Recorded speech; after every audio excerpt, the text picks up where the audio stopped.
네, 이번 주부터는 다니엘서 말씀을 좀 살펴보려고 합니다. 다니엘서가 1장부터 12장까지 말씀인데 그냥 한 장씩 좀 빠르게 내용들을 살피면서 또 이 다니엘서를 통한 하나님의 뜻, 또 교훈이 무엇인가를 우리가 살펴보는 시간을 가지려고 합니다. 먼저 우리가 이번 주 생각할 부분은 이제 백석대학교의 장종민 교수님이라는 분이 포스트 크리스텐덤 시대의 한국 기독교란 책에서 어떤 이야기를 하고 있냐면 지금 우리는 포스트 크리스텐덤 시대를 살아가고 있는 그리스도인들이다 하는 이야기를 하고 있습니다. 이 크리스텐덤이라는 표현이 조금 익숙하지 않을 수 있습니다. 이것은 무엇을 이야기하냐면 기독교 세계를 말하는데 기독교라는 신앙이 그 나라의 법과 정치, 또 사회적 이념과 관습 및 문화를 지배하며 또한 기독교의 교리 및 예배와 선교 활동이 국가의 지지를 받는 세계다라고 말할 수 있습니다. 역사적으로 볼 때는 우리가 지금 읽었던 이 구약의 성경이 기록된 배경인 이스라엘 민족이 바로 이러한 크리스텐덤 그러한 사회였다고 이야기할 수 있습니다. 그리고 또 역사적으로 볼 때 로마, 콘스탄티누스 황제가 기독교를 인정했던 그 이후부터 이 로마 사회가 크리스텐덤 사회였다라고 말할 수 있습니다. 그리고 중세 시대에 로마 가톨릭을 중심으로 유럽의 이 종교가 기독교, 카톨릭이라고 말할 수 있지만 초기에 기독교였다 카톨릭으로 바뀌었던 이 중세 시대도 모든 정치, 경제, 문화 그리고 그 종교가 다 기독교적이었다라고 말할 수 있습니다. 그리고 또 이제 조금 더 가까이 한 200여 년 전으로 돌아간다면 바로 미국이 영국에서 독립할 때에 이제 선서를 하고 기독교를 이제 국가의 종교로 인정하지 않았지만 종교의 자유는 허락했지만 모든 사회와 문화가 기독교적인 가치관 안에 움직였던 그런 사회였던 것을 보게 됩니다. 그래서 우리의 역사 가운데, 이 세상 역사 가운데 이렇게 기독교가 모든 것들을 주도하고 움직였던 그런 시대를 크리스텐덤 시대다라고 말하게 됩니다. 그런데 우리나라 어떻습니까? 우리나라는 기독교가 120여 년 전에, 130여 년 전에 들어왔고요. 실제로는 크리스텐덤을 경험하지 않았던 사회였습니다. 그런데도 불구하고 해방 후에 초대 대통령이었던 이승만 대통령이 기독교인이었고 또 그 당시부터 시작해서 많은 정치인들이 기독교인들이었습니다. 뭐 김구 선생도 마찬가지였고 그리고 그 이후에도 이런 것들이 계속 이어져 가지고 이제 정치하는 사람 중에 많은 사람이 기독교인이며 또 교회가 굉장히 커지고 전 세계에서 가장 큰 교회라고 할 때 한국의 교회가 있는 그리고 전 국민의 한 20% 이상이 기독교를 믿으면서 실제는 기독교 사회가 아님에도 불구하고 기독교가 굉장히 영향력을 미쳤던 시대가 있었습니다. 그런데 장동민 교수라는 분이 1990년대 이후부터는 이제 기독교는 크리스텐덤 시대가 아니라 포스트 크리스텐덤 시대를 맞이하고 있다라고 말하는 거예요. 기독교가 한국 사회에 영향을 미치는 시대가 지나갔고 이제는 기독교가 우리나라 사회에서 인정받지 못하고 쇠퇴하고 있는 시대가 되었다라고 말하고 있는 것이죠. 그런데 지금 어떻습니까? 1990년을 지나고 2021년도예요. 지금은 더 심해졌습니다. 우리가 이미 다 알다시피 코로나19가 확산되었을 때 그 주범을 교회라고 지목하게 됩니다. 그리고 사람들은 이제 기독교는 한국에 존재할 필요가 없는 그냥 없어지면 좋은 종교다라는 인식을 갖게 되었습니다. 그리고 지금도 직장에서 이제 코로나에 굉장히 민감한 직장은 주일에 교회 갔다 왔다라고 하면 이상하게 생각하고 불이익을 주고 또 심할 때는 계속 교회 간다면 우리 직장을 그만둬라 라는 일들도 계속해서 일어나고 있는 것을 보게 됩니다. 이러한 때 우리들은 어떻게 해야 합니까? 하나님의 백성으로 살아가야 되는데 이제 이 사회는 하나님 믿는다는 것이 통용되지 않고 더 이상하게 생각되고 더 나아가서는 비난을 받을 수 있는 이러한 시대에 바로 구약에서 이 다니엘서가 기록했던 그 시대가 지금과 굉장히 비슷한 삶이었던 것을 우리는 생각해 보게 됩니다. 다니엘과 이 성경에 지금 나오는 이 3명의 친구들은 이스라엘 백성으로 하나님 말씀을 순종하고 율법을 지키며 살았던 사람들이었습니다. 그런데 바벨론의 포로가 되어서 이제는 바벨론의 왕을 섬겨야 되고요. 하나님을 섬기는 방식이 인정되지 않는 그 사회를 살아가고 있었습니다. 따라서 우리는 오늘 이 다니엘서를 통해서 지금 크리스텐덤, 포스트 크리스텐덤 시대를 살아가는 우리 성도들이 어떻게 이 세상에서 믿음의 삶을 살아가고 하나님을 의지할 것인지를 생각하며 함께 은혜를 나누고자 합니다. 먼저 다니엘서 1장 1, 2절에 보시면 유다가 멸망당했다 하는 것과 이 유다를 멸망했던 왕이 이 바벨론의 느부갓네살이다 라고 이야기해 주고 있습니다. 역사적으로 볼 때 주전, 예수님이 오시기 전 605년도에 유다는 여호야김이 3년째 다스리고 있었습니다. 그런데 그 당시 이스라엘이 있었고 그 다음에 북쪽은 아수르에 이미 이스라엘이 멸망해 버렸어요. 남은 곳은 남쪽의 유다였습니다. 그리고 더 밑으로는 애굽이 있었고요. 그리고 이라크 지역에서는 아수르가 점점점 쇠퇴해가고 있었습니다.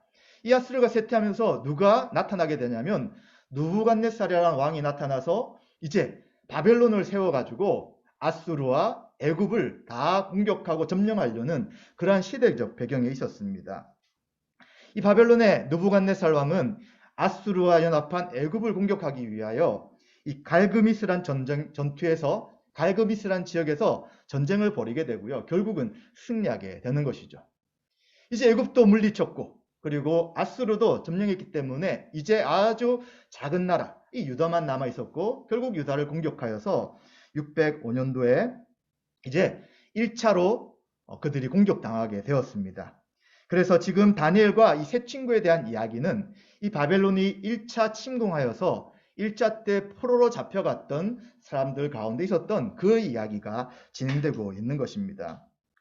이제 1차로 바벨론 왕이 공격하여서 이제 예루살렘이 점령되게 됩니다. 그러면서 포로를 데려갈 뿐만 아니라 그가 무엇을 가져갔냐면 2절에 보시면 성전에 있는 하나님의 전그릇 얼마를 가져갔고요. 그리고 그것을 자기들의 신들의 보물창고에 두었다라고 이야기합니다. 왜 이들이 성전에 있는 기물, 이 성전에 있는 기물은 하나님께 제사 지낼 때만 쓰는 그러한 기구들이었습니다. 이것을 왜 그들의 신전에 가져가게 되었을까요? 지금은 그렇지 않지만 고대는 어떻게 생각했냐면 민족마다 그 민족의 신이 있다고 생각했어요. 그래서 그 신이 자신의 민족과 운명을 같이 한다라고 생각하는 것입니다. 그래서 그 민족의 신이 강하면 누가 강해지는 것입니까? 그 민족도 강해지는 것이고요. 그 민족이 망하면 결국 그 신도 망한다는 것이죠. 그래서 성전의 기물을 바벨론 신전에 가져갔다는 것은 바로 이스라엘이 믿었던 하나님은 망했다. 그리고 우리의 바벨론의 신이 승리했다 하는 것을 상징적으로 보여주고 있는 모습인 것입니다. 그런데 우리가 생각해 봐야 되는 거예요. 정말 이스라엘이 망할 때 하나님이 사라지셨느냐? 하나님이 지셨느냐 하는 것입니다. 근데 성경은 2절에 뭐라고 하냐면 이 모든 일을 누가 행하시고 계시냐면 주가 하시고 계신다라고 이야기합니다.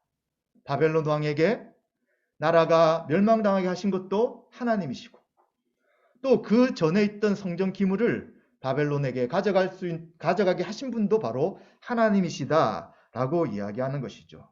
그래서 이러한 상황 속에서 하나님이 힘이 없거나 하나님 능력이 없거나 안 계시기 때문에 유다가 멸망했다라는 결론을 내릴 수 없는 거예요. 하나님은 이 모든 것들을 계획하시고 하나님의 뜻 가운데 이스라엘의 예루살렘 멸망과 포로로 잡혀간 일들을 지금 허용하고 계신다 하는 것을 우리는 기억해야 됩니다. 그렇기 때문에 우리 성도는 어떻게 생각해야 합니까? 우리는 세상에서 살고 있어요. 이 세상은 하나님의 통치를 인정하지 않는 세상을 살고 있습니다. 그러나 우리들은 하나님을 믿는 자들이기에 이 세상 속에서도 하나님이 여전히 왕으로서 통치하고 다스린다는 것을 분명히 신뢰하면서 이 세상을 살아가야 된다는 것을 우리는 기억해야 되는 것입니다. 이제 또한 3절부터 7절에 보시면 이 느부갓네살 왕이 하나의 정책을 펴나갑니다. 이 포로에 대한 정책이었는데 어떤 것을 요구하냐면 환관장, 그의 신하에게 이스라엘 자손 중에서 왕족과 귀족을 선택하라고 이야기합니다. 선택의 기준은 왕족이나 귀족 중에서 흠이 없는 사람, 그리고 용모가 아름다운 사람, 지혜를 통찰한 사람, 지식을 통달한 사람, 그리고 학문이 익숙하여서 왕 앞에 서서 바벨론 왕인 느부갓네살을 도울 수 있는 사람을 택하라라고 이야기합니다. 그걸 택해서 어떻게 하냐면 3년 동안 왕궁에서 기르라고 이야기하는 것이죠. 그 당시 갈대아 학문, 이 바벨론의 학문을 그리고 언어를 잘 가르치겠고요. 그리고 3년 동안 왕이 준 음식과 왕이 주는 포도주와 그리고 모든 의식주를 해결할 수 있도록 왕에게 선택받는 자로 뽑으라라고 이야기합니다. 지금 말하면 뭐가 됩니까? 국비 장학생이 되는 것이죠. 아무런 어려움 없이 국가가 3년 동안 모든 것을 보장해 줄 테니까 그 정도의 가치가 있는 소년을 택하라라고 이야기합니다. 도대체 왜 바벨론 왕은 이런 일을 하게 되었을까요? 그 당시 앞에 북이스라엘 멸망시킨 아수르는 굉장히 난폭한 민족들이었습니다. 그들은 한 민족을 점령하게 되면 아예 싹 없애버리는 거예요. 그래서 북이스라엘도 점령했을 때 이제 그곳의 사람들을 죽이고 그리고 또 그 지역에 쫓아내버리는 거예요. 그리고는 다른 민족을 그곳으로 데리고 와가지고 함께 혼혈민족으로 만들어서 아예 민족 자체를 말살하는 정책을 펼쳤습니다. 그런데 바벨론 왕은 그렇게 하지 않았던 거예요. 바벨론 왕은 그 점령한 곳에서 굉장히 똑똑했던 사람, 그리고 나에게 충성할 수 있는 사람 뽑아가지고 이제 갈대아 사람, 바벨론식으로 변화시켜서 이제 그들을 수족으로 쓰려고 했던 것이 바벨론 왕이었죠. 우리나라도 좀 그럴 적이 있었어요. 일본에 점령을 당해서 일본이 처음에는 칼과 총으로 우리를 다 핍박했어요. 근데 계속해서 독립운동을 하고 반발이 심해지니까 문화정책인 걸 펴잖아요. 그래서 뭔가 잘해준 것처럼 보이지만 실제로는 그 문화 자체를 말살시켜서 이름도 바꾸고 언어도 일본말을 쓰게 하고 모든 것들을 박탈시켜서 일본화시켜서 아예 우리 민족 자체를 없애려고 했던 것처럼 바벨론이 하는 일들이 그런 것이었습니다. 그래서 바벨론은 이제 그러한 생각으로 왕의 명령을 받아서 이제 이스라엘 민족 중에 택할 수 있는 사람을 선택하라 라고 이야기하였습니다. 이제 이들 가운데 선택받은 사람이 바로 성경 1장에 나오는 네 사람이었습니다. 다니엘과 하나냐와 미사엘과 아사랴라는 네 명의 소년이었습니다. 나이는 어느 정도인지 모르겠지만 그렇게 청년의 나이보다는 청소년 정도의 나이였던 것 같습니다. 그런데 다니엘의 이름이 무엇이었냐면 하나님은 나의 재판장이다 라는 이름이 다니엘의 이름 뜻이었어요. 그런데 이제 이 뽑히자마자 했던 일이 그의 이름을 바꾸는 것이었습니다. 뭐라고 바꾸냐면 벨드사살, 벨에 감추어진 부하들을 지키는 자, 우상을 섬기는 자의 이름으로 바꿔버립니다. 또 하나냐는 여호와의 은혜란 이름의 뜻이었는데 사드락이라고 바꿉니다. 갈대아 사람들이 숭배한 태양의 영감이다 라고 우상의 이름으로 바꿔버립니다. 또 미사엘은 강하신 하나님이신 분, 하나님은 강하시다 이런 뜻인데 메삭이라고 합니다. 비너스의 다른 이름인 여신 사계에 속한 자다, 또 우상의 이름으로 바꾸는 것이죠. 또 아사랴는 여호와는 도움이시다는 뜻이었는데 아벤누고라고 해서 갈대아 사람들이 숭배한 빛나는 불의 종이다 라고 하면서 그들의 이름을 바꿔버리는 것입니다. 자, 지금 포로가 되었어요. 그리고 국가는 망해버렸어요. 그리고 가장 강대국이었던 바벨론에 이제 왕 앞에 선택받은 네 사람이었습니다. 이름도 바뀌었고 이제 이곳에서 그들은 결정을 해야 되는 거예요. 어떤 결정할 수 있습니까? 나는 유대인이고 여호와 하나님만 믿는 사람이기에 나 이름을 바꾸고 나를 갈대아 사람, 바벨로나 사람으로 시킨다는 것을 인정할 수 없다 하고 그것을 거부해야 될 거예요. 또 아니면 거부하지 않는다면 그냥 그것에 순응하면서 이제 그대로 바벨론 사람이 되어서 바벨론 왕의 종으로 살아가는, 그 전에 가졌던 모든 신앙은 그리고 민족의식은 다 잃어버리면서 살아가는 그 두 가지 선택 가운데 놓여져 있는 것입니다. 그런데 성경은 뭐라고 합니까? 다니엘은 다른 길을 선택하는 거예요. 바벨론 왕의 통치를 거부하지도 않고요. 그렇다고 하나님의 통치를 무시하면서 바벨론화 되지도 않는 그러한 선택을 하게 되는데 성경 뭐라고 이야기하냐면 8절에 보시면 뜻을 정하였다라고 이야기합니다. 어떤 뜻을 정하냐면 왕의 음식과 그가 마시는 포도주로 자기를 더럽히지 아니하리라 하고 자기가 더럽히지 않게 되도록 환관장에게, 왕의 신하에게 요청을 하는 것입니다. 굉장히 어려운 것이었죠. 왕의 신하는 왕의 명령을 받아서 움직이는 사람이기에 바벨론으로 포로로 잡혀왔던 이 다니엘이 할 수 있는 주장이 아니에요. 그럼에도 불구하고 자신은 여전히 하나님이 살아계시고 통치자인 것을 알기에 하나님 앞에서 자신을 더럽히지 않기 위한 결정으로서 왕이 주는 음식과 포도주를 우리는 마시지 않겠습니다. 라고 요청을 드린 것입니다. 그런데 이것이 굉장히 환관장에게도 결정하기 어려운 부분이었어요. 그런데 다행히 환관장이 그의 다니엘의 이야기를 들으면서 그러나 만약 너희들이 이 음식을 왕의 음식과 포도주를 먹지 않고 지내다가 초췌해진다면 얼굴이 푸석푸석해지고 제대로 준비가 안 된다면 결국 내가 목숨이 위태롭다라고 이야기를 하는 것입니다. 당연한 것이죠. 왕의 명령을 제대로 따르지 않았기 때문에 신하는 목숨을 빼앗길 수 있는 것입니다. 이때 다니엘은 그 환관장이 또 감독자로 세운 그 사람에게 요청을 하는 거예요. 우리를 10일 동안만 시험해 보십시오. 왕의 음식, 고기나 이런 것들 주지 말고 또 포도주도 주지 말고 우리에게 채소만 주시고 10일 후에 우리의 모습이 어떤지를 한번 비교해 보십시오 라고 요청하였습니다. 그리고 이제 그 감독은 음식을 주지 않고 포도주를 주지 않고 채소만 주고 10일이 지났을 때 그들을 보았습니다. 어땠습니까? 얼굴이 더 빛나는 거예요. 윤기가 있는 거예요. 그리고 살이 더, 피부가 더 좋아졌습니다. 그래서 이것을 보고는 이제 계속해서 다니엘과 세 친구 요청했던 것처럼 음식을 주지 않고 포도주를 주지 않고 그들이 요구했던 것처럼 채소만 먹으면서 3년 동안 왕궁에서 훈련을 받게 되는 것을 우리는 보게 되는 것입니다. 자, 이런 상황을 볼 때, 야, 다니엘 참 용감하다. 어떻게 그 상황에서 그렇게 이야기할 수 있었을까? 그리고 참 이 일들이 잘 풀려가지고, 다니엘과 세 친구가 왕궁에 살고 있지만 자신들이 지키려고 하는 이 신앙의 지존 지킬 수 있었구나. 이렇게 생각할 수 있습니다. 그러나 성경은 뭐라고 이야기하냐면, 이 모든 일들을 주관하신 분은 하나님이다. 라고 말해주는 것입니다. 다니엘이 그런 요청을 했을 때 환관장이 어떻게 했다고요? 하나님께서 환관장에 은혜를 주신 것입니다. 그 하찮은 포로로 잡혀온 이 유다 소년의 이야기에 귀를 기울일 수 있도록 하나님께서 환관장에 먼저 은혜를 주신 것이죠. 그리고 10일 동안 채식했을 때 그들의 얼굴과 살이 왜 빛나고 윤택했을까요? 하나님이 그들 가운데 역사하신 것입니다. 하나님이 내버려 두지 않았다면 어떻게 채소만 10일 동안 먹은 자들이 어떻게 그 좋은 음식을 먹었던 사람들보다 더 몸이 좋아질 수 있겠습니까? 하나님이 하셨던 것이죠. 결국 다니엘과 세 친구는 하나님의 뜻을 지키며 순종하겠다는 그 결정대로 살아계신 하나님이 그들 가운데 역사하셔서 환관장과 또 감독과 그리고 세 친구 4명의 사람들 가운데 역사하셔서 그들이 모든 어려움을 극복해 나갈 수 있도록 인도하신 것을 우리는 생각해 볼 수 있습니다. 우리도 마찬가지죠.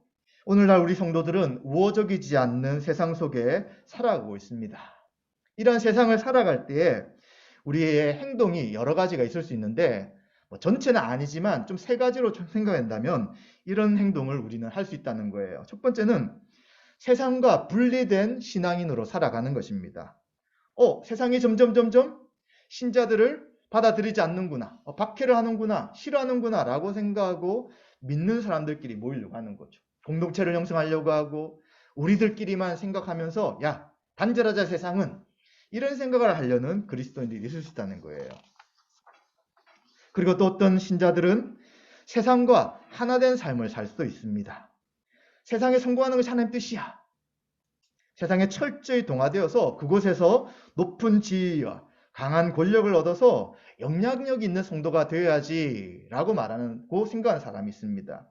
근데 실제는 세상에 영향력을 미치는 것이 아니라 결국 자기 자신의 욕심과 자기 만족을 위해서 살아가는 사람이다 라고 말할 수 있는 것이죠. 그리고 또 한 종류는 이룰 수 있습니다. 세상에 살고 있지만 세상의 가치관과 선을 걷는 신앙으로 살아갈 수 있다는 거예요. 바로 이러한 삶이 다니엘과 세 친구가 결정했던 삶이라고 우리는 볼 수 있는 것입니다. 성도는 어떻게 합니까? 세상을 떠날 수는 없는 거예요. 지금 우리가 살고 있는 이 세상 가운데 함께 속해서 살아가는 것입니다. 그래서 세상에서 이야기하는 학문과 지식과 상식과 이런 것들을 다 배워야 되는 것이죠. 기술도 익혀야 되는 것입니다. 그러나 우리는 반드시 기억할 것이 무엇이냐면 우리는 신자이기에 하나님께서 우리에게 말씀하시는 성경적 가치관이 분명히 있다는 것입니다. 세상 속에서 살아가지만 세상과 똑같아서는 안 된다는 것을 우리는 기억해야 되는 것이죠. 이제 이러한 다니엘과 세 친구의 이야기가 이제 절정으로 향하게 됩니다. 17절과 21절에 보시면 이렇게 3년 동안 훈련받았을 때에 하나님께서 내 소년에게 학문을 주시고요. 지혜를 주셨다라고 이야기합니다. 그런데 다니엘은 또 한 가지가 더 생겼어요. 모든 환상과 꿈을 깨닫고 알게 되는 그러한 은사를 다니엘에게 주셨다라고 이야기합니다. 그래서 느부갓네살들이 이제 훈련시켰던 각 나라의 소년들을 데리고 이제 대화를 나누게 됩니다. 면접을 하는 거죠. 그런데 왕이 이제 이 다니엘과 세 친구와 이야기를 해보니까 지혜와 총명이 온 나라에 있는 마술사보다 또 주술사보다 10배나 더 나았다라고 이야기해 주는 것이죠. 하나님이 이들과 함께 하셨기에 어떤 누구에 못지않는 지혜와 총명을 가졌다라고 이야기합니다. 그리고 21절에는 또 한 가지의 말씀이 기록되고 있는데 다니엘은 고레스 왕 원년까지 있었다. 지금 우리가 그 당시 역사를 잘 모를 때는 고레스도 이 바벨론의 어떤 왕이었구나 생각하는데 그게 아니에요. 이 고레스는 페르시아 왕이에요. 페르시아. 역사책에는 바사라고 이야기합니다. 바벨론을 멸망시킨 나라가 이 바사, 페르시아예요. 죄송합니다. 역사책에는 페르시아고 성경에는 바사라고 되어 있죠. 이 페르시아 알잖아요. 페르시아 왕자. 이런 영화도 알다시피 이 페르시아 왕이었는데 페르시아 첫 번째 왕이었어요. 근데 놀랍게도 이 고레스 왕은 이스라엘 백성들이 남유다 백성들이 포로로 잡혀왔잖아요. 다시 고향으로 돌아가라 라고 칙령을 내렸던 왕이었던 거예요. 약 70년 뒤에 고레스 왕이 이제 그러한 일을 하게 되는데 다니엘이 그 왕 때까지 있었다라고 이야기해 주는 것이죠.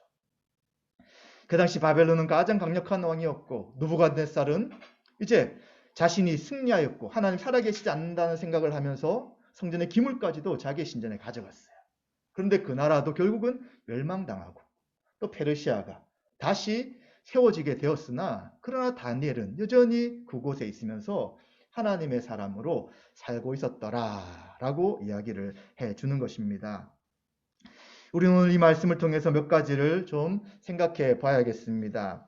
첫 번째는 다니엘과 세 명의 친구처럼 세상에서 항상 하나님을 의지하면 목숨을 유지하고 생명을 유지하고요. 또 우리가 세상에 성공할 것이다 라고 이 말씀을 적용한다면 그것은 올바른 적용은 아닐 수 있다는 거예요.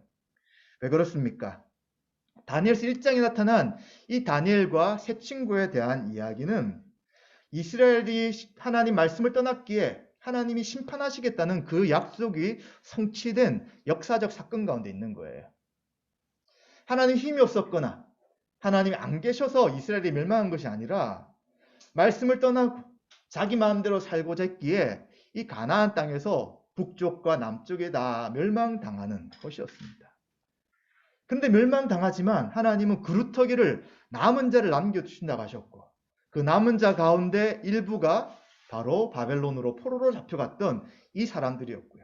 이들이 70년 뒤에 다시 돌아와서 포로 이후에 남유다에서 이제 다시 신앙을 회복하며 하나님 뜻대로 살아가는 그 역사 가운데 있는 사건이라는 거예요. 그렇기 때문에 이러한 역사가 우리 시대에 똑같이 반복되지는 않을 수 있다는 것입니다. 그렇지만 어떻게 합니까? 성도는 하나님의 뜻에 따라 세상에 속해 있지만 살아야 된다는 것은 분명히 적용해야 되는 거예요. 그러나 그렇게 할지라도 모든 일이 형통하고 풀리는 것이 아니라 고난과 어려움이 있고요. 그것으로 인해서 자신의 어떤 삶의 기반이 흔들릴 수도 있다는 것은 우리는 반드시 생각해야 되는 것입니다. 만약 이것을 생각하지 않고 그래 다니엘처럼 세상 속에서 하나님이 원하시는 뜻을 정하고 살아간다면 나에게는 다 형통할 것이야. 하나님 반드시 모든 벽과 어려움을 극복해 주실 것이야 라고 생각했다가 만약 그것이 이루어지지 않아요. 당신 코로나가 심하니까 일요일은 교회 가지 말고 그냥 온라인 예배 드리고 그리고 교회에 갈 때는 우리 직장에서 퇴사할 것을 각오하십시오 라고 이야기했어요.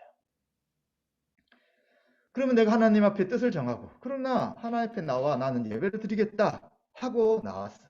어떻게 될까요? 직장에서 잘리는 거예요. 네. 그런데 그것 때문에 하나님이 안 계셔. 어떻게 하나님은 나의 이러한 순수한 믿음의 결정을 도와주지 않으시는가? 이렇게 생각할 필요가 없다는 거예요. 우리가 믿음의 길을 갈지라도 손해보는 일이 분명히 생길 수 있고요. 그리고 우리가 생각한 대로 길이 잘 풀리지 않을 수 있다는 것입니다. 그러나 신자는 어떻게 합니까? 그러지 않을지라도, 그리 아니하실지라도 우리가 하나님의 통치를 받는 자라면 그 통치 가운데서 결정하며 믿음의 순종을 하면 되는 것입니다. 그럴 때 어려움이 생긴다는 것은 우리는 인내해야 되는 것이고요. 그리고 그 고난을 감당해야 되는 것이고요. 그리고 이 고난이 너무나도 심할 때는 반드시 하나님께서 피할 길을 마련해 주시지 이 고난 자체가 없어지지는 않는다는 것입니다. 그렇기 때문에 혹시 여러분들이 이 다니엘서 말씀을 미리 알고 계시잖아요. 나도 이런 믿음의 결단으로 세상에 살아야지 했다가 손해를 본 기억이 있는 분도 있다면 그것에 대해서도 감사하시고요. 이제 손해봤으니까 나는 이제는 티내지 않고 그냥 적당하게 살아야지가 아니라 여전히 세상 속에서 살아갈 때에 하나님의 뜻이 무엇인지를 생각하며 믿음으로 결정해 나가야 될 것입니다. 자, 그렇다면 이제 두 번째 우리가 또 적용해 볼 부분은 어떻게 성도는 이 세상에서 하나님의 통치를 인정하며 하나님이 기뻐하시는 뜻을 정하며 살아갈 수 있는가? 어떻게 해야 되는가에 대한 부분입니다. 이것을 우리가 정확하게 이해하기 위해서는 지금 우리가 살아가는 이 세상에는 두 통치자가 존재한다는 것을 좀 생각해야 되는 거예요. 정확하게 말하면 한 통치자죠. 오직 온 세상에 주는 하나님뿐이십니다. 그 하나님이 왕으로 세우신 예수님만이 온 세상에 주세요. 그러나 문제는 그 주님의 통치를 따르는 자와 따르지 않는 두 세계가 존재한다는 것입니다. 그 통치를 따르지 않는 세계를 지금 이 세상이다라고 말할 수 있는 거예요. 이것은 물질로 만들어진 것이 아니라 누가 그 통치를 하며 그 통치를 따르느냐 하는 의미의 세상이라고 볼 수 있는 거예요. 바로 하나님이 아닌 악한 영인 이 사단이 죄와 사망의 권세를 붙잡고 그 하나님을 따르지 않는 자들을 지배하고 다스리려고 하고 있는 것입니다. 그래서 문화와 그리고 사상과 모든 것들을 사단이 원하는 방식으로 움직여 나가면서 그때 사람들은 자기는 독자적인 존재다. 나는 내가 결정한 대로 살아간다 라고 말하지만 실제 사람들은 그 사단의 통치 가운데 살아가는 허물과 죄 가운데 존재하는 그 세상이 있다는 것입니다. 우리 신자는 뭡니까? 그러한 세상에 살고 있다가 이제는 온전한 통치자인 예수 그리스도께 구원받은 자들이고요. 예수 그리스도를 통해서 이제는 하나님의 아들의 나라로 옮겨져서 또 다른 세상 가운데 살아간 자들이 바로 신자라는 것을 우리는 기억해야 합니다. 그러니까 우리는 지금 눈에 보이는 세상은 하나인 것처럼 보여요. 그러나 눈에 보이는 이 세상 가운데 두 통치자, 실제는 한 통치자지만 그 통치를 거부하는 세상의 왕국이 있고 그러나 그 세상의 왕국 속에서 또 하나의 왕국인 온전한 왕의 통치를 받는 신자가 이 땅에서 거주하며 살아가고 있다는 것을 기억해야 되는 것입니다. 그렇기 때문에 이 두 가지를 제대로 이해하지 못할 때 혼란스러운 거예요. 그래서 앞에서 이야기했던 그냥 이 세상은 필요 없다라고 하며 극단적으로 신자들만 모여 살려고 하는 오해가 생길 수 있고요. 또 한 부분에서는 그냥 눈에 보이는 이 통치 가운데 주님은 중요한 것이 아니고 눈에 보이는 세상의 질서를 따라야지 하는 그 극단이 생길 수 있다는 것이죠. 그러나 우리는 잘 기억해야 합니다. 실제 왕이 아닌 거짓 왕인 사단의 통치 가운데는 죄와 사망으로 두려움과 고통과 분열과 시기와 분쟁만 있다는 것입니다. 우리가 예수님 믿기 전에 살아왔던 그 모든 세상의 고통들이 바로 사단으로 인하여 우리 가운데 있다는 것을 우리는 기억해야 되는 것이죠. 그리고 인간의 죄로 인하여 그 모든 것이 증폭되고 확장되어서 정말 하나님의 그 통치가 무엇인지 알 수 없는 참된 평화를 누리지 못하는 그 삶을 살아가는 것이 바로 사단의 통치 가운데 있을 때의 모습이었던 것입니다. 그런데 이제 우리는 어떻게 되었다고요? 그 통치 가운데 살던 자들이 하나님의 은혜로 이제 예수 그리스도의 통치를 받게 된 것이죠. 이 통치를 받는 우리들에게는 하나님의 온전한 의가 있고요. 그리고 하나님 우리에게 주신 온전한 평화가 있고요. 우리 가운데 온전한 기쁨이 있는 그러한 삶을 살아가는 것이 바로 우리 신자의 삶인 것입니다. 그렇기 때문에 우리 신자들은 세상 가운데 있지만 또 다른 세상의 통치 가운데 있다는 것을 기억하고 세상 속에서 또 다른 세상의 통치인 그리스도의 통치를 받으며 믿음의 삶을 살아가는 것이 신자의 삶인 거죠. 그래서 이것이 어떻게 보면 쉽지가 않는 거예요. 이거냐 저거냐 한다면 우린 참 간단해요. 교회에서는 예배를 드리지만 세상에 똑같은 삶을 살아간다면 얼마나 간단합니까? 근데 그렇게 신자는 살 수가 없는 거예요. 하나님 앞에 예배드리는 자, 하나님의 통치를 누린 자는 세상에서도 그 하나님의 통치를 인정하며 살아가야 되기 때문에 세상에서 살아가는 삶의 방식과 다르기에 계속해서 갈등과 어려움이 생길 수밖에 없고요.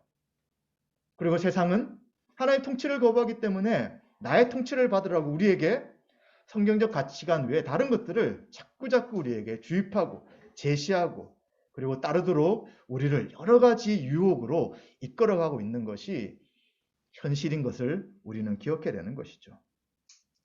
그러기에 우리는 두 가지를 분명히 인식해야 합니다. 한 가지는 복음을 분명히 인식해야 되는 거예요.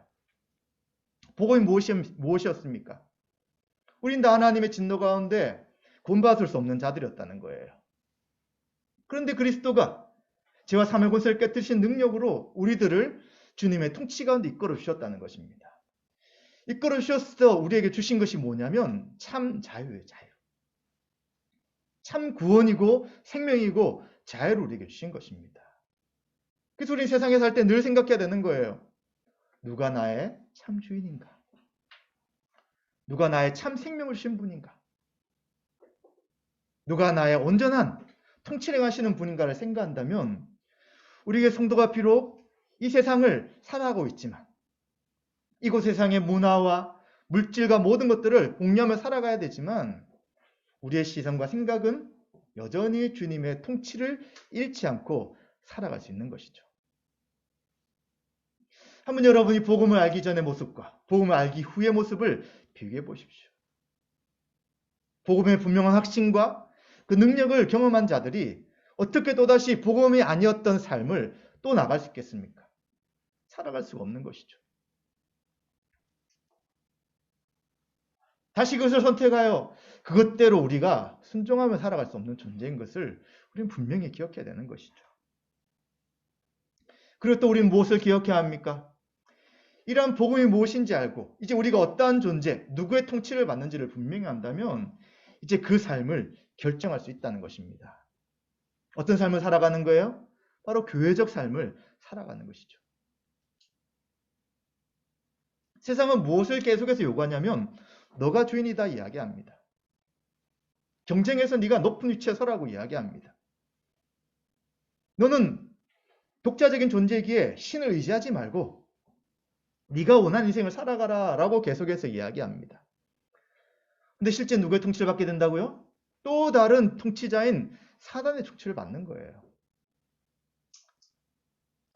우리가 각자 개성이 있고 우리가 판단하고 그리고 우리의 그러한 모든 조합을 해서 결정한다고 우리 많이 생각해요. 그런데 최근에 그것이 아닐 수도 있다는 그러한 생각을 하는 일들이 많이 나타납니다. 우리가 어떤 물건을 사고 싶어요. 왜 사게 됩니까?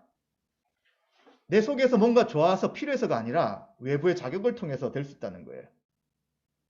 그리고 나의 꿈이 이것이다 라고 할 때 왜 이렇게 합니까? 내 속에서 어떤 것이 아니라 외부의 어떤 결정과 자극들을 보면서 그렇게 갈 수 있다는 것이죠. 실제로는 모든 생각과 결정을 자기 스스로 하는 것이 아니라 누군가의 준 정보, 누군가가 이끌어진 여러 가지를 통해서 그렇게 살아가는 타인에 이끌려 살아가는 존재가 인간일 수 있다 하는 것을 이 시대는 참 많이 보여주고 있는 것이죠. 그렇다면 우리는 스스로 인생의 주인이 될 수 없다는 걸 생각해야 되는 거예요. 누가 우리의 참 주인이신가?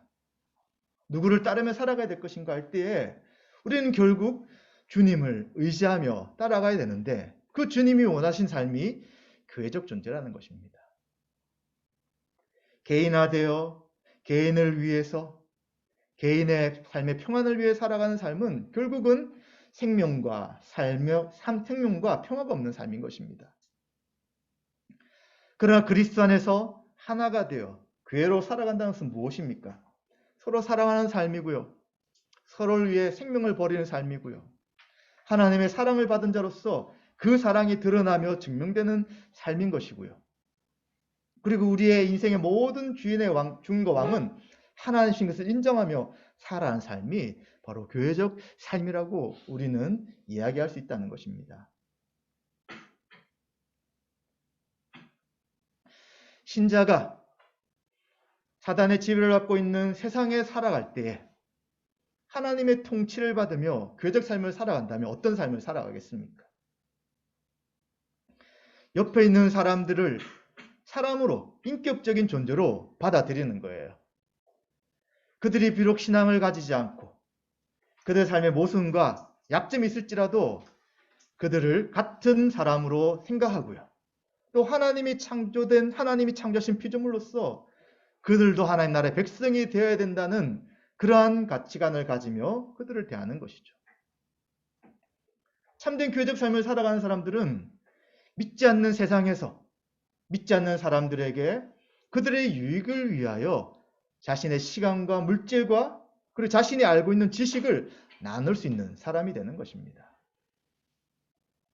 세상의 통치를 받는 자, 사단의 통치를 받는 자 중에 누가 그런 일을 합니까?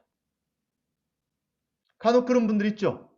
선을 베풀고 자선 사업을 하고 다른 사람의 유익을 위해 살아가는 사람이 혹 있어요.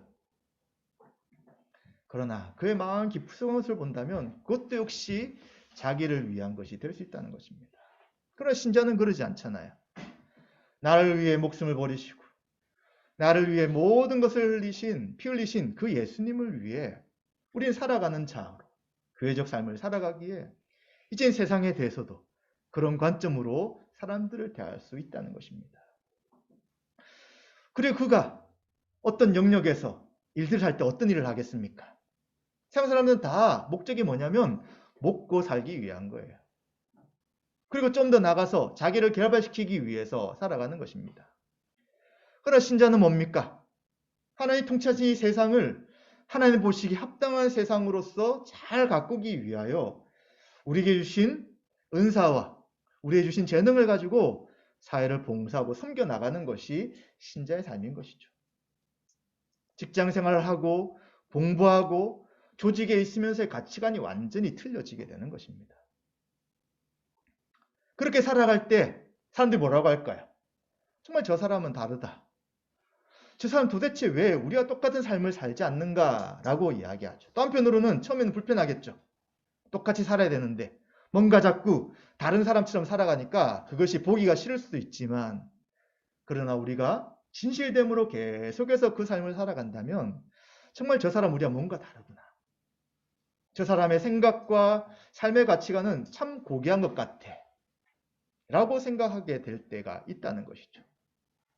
그때 우리는 이 땅에, 이 세상에 살아가지만 하나님의 통치가 우리 가운데 어떻게 드러나는지를 보여주며 믿음의 삶을 계속해서 살아갈 수 있다는 것을 우리는 기억해야 되는 것입니다.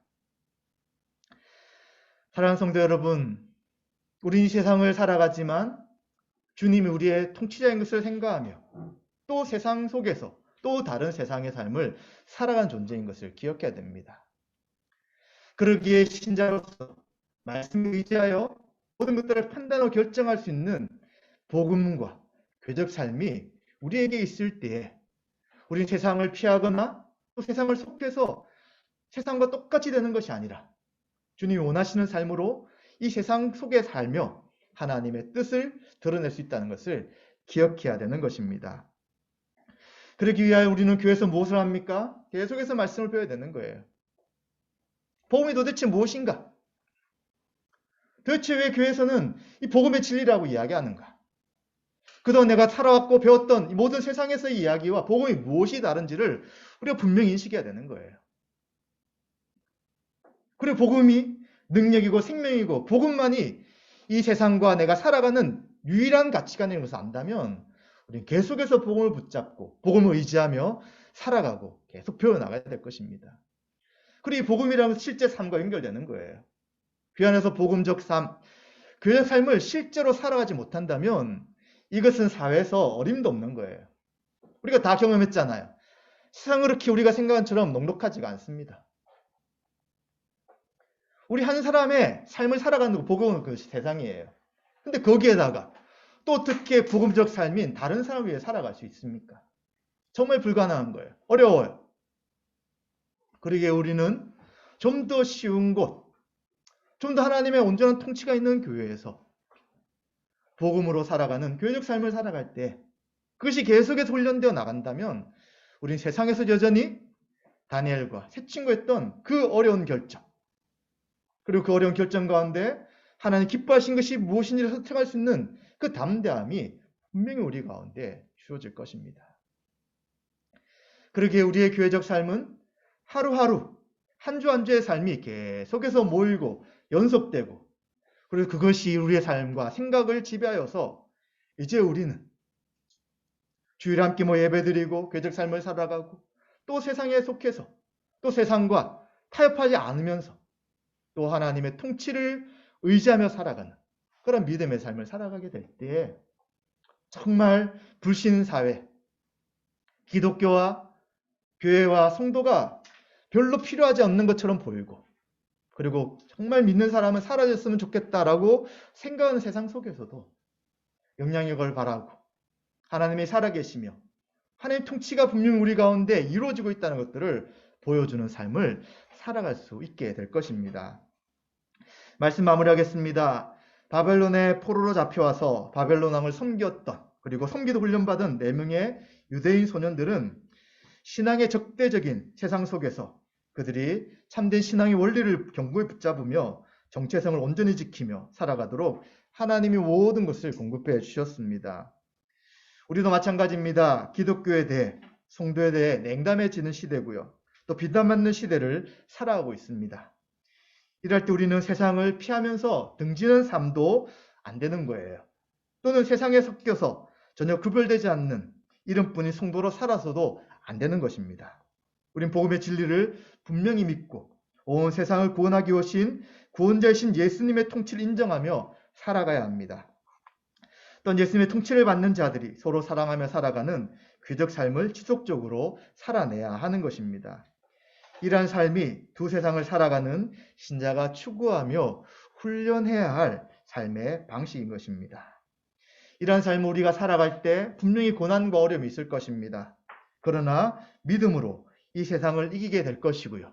방향을 잃은 이 세상에 참된 희망과 소망을 주는 삶을 살게 될 것입니다. 이러한 삶을 살아가실 결단하신 저와 여러분들에게 하나님의 은혜가 함께 하시기를 축원드립니다.